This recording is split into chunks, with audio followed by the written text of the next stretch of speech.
आज माझं चटपटं खाण्याचं मन झालं होतं, त्याच्यामुळे आज मी बनवत आहे खारे शेंगदाणे. खारे मोरे म्हणजे चण्याचं पीठ लावून तळलेले खारे मोरे शेंगदाणे. हे बघा, शेंगदाणे मी भिजत ठेवले होते, थोडंसं मीठ टाकून ह्याला भिजत ठेवले होते. आता हे काढून घेऊया आपण ह्याच्यात.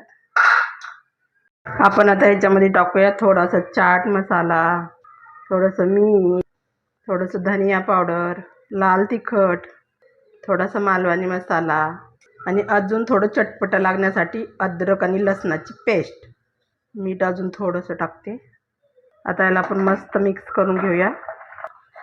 आपले मिक्स करून झालं आहे. त्याच्यामध्ये टाकूया 2 चमचे चण्याचं पीठ आणि 1 चमचे तांदळाचं पीठ.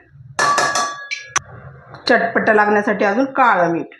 आता ह्याला मस्तपैकी मिक्स करून घेऊया. अशी शेंगदाण्याला मस्त कोटिंग झाली पाहिजे. याच्यामध्ये आपण थोडंसं पाणी टाकून घेऊया. अगोदरच तेल गरम करायला ठेवलं होतं. आता ह्याच्यात टाकूया हे शेंगदाणे. चिटकले तरी चालतात, हे आपोआप नंतर बाजूला होतात, सुटतात आपोआप तळल्यानंतर. हे बघा, बघू शकता तुम्ही हे कसे तेलामध्ये सुटलेत शेंगदाणे. छान, अजिबात चिटकत नाहीत शेंगदाणे. ह्याला मस्तपैकी लाल रंगावर आपण फ्राय करून घेऊया. हे बघा, आपले चटपटे मसाला शेंगदाणे.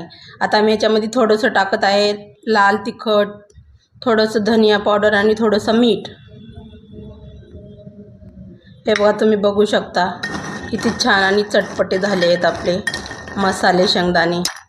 हे बघा, आवाज येतोय ना, मस्त कुरकुरीत झाले आहेत आपले मसाला शेंगदाणे. हे बघा, एक तुम्हाला मी खाऊन दाखवते मसाला शेंगदाणा किती कुरकुरा झाला आहे.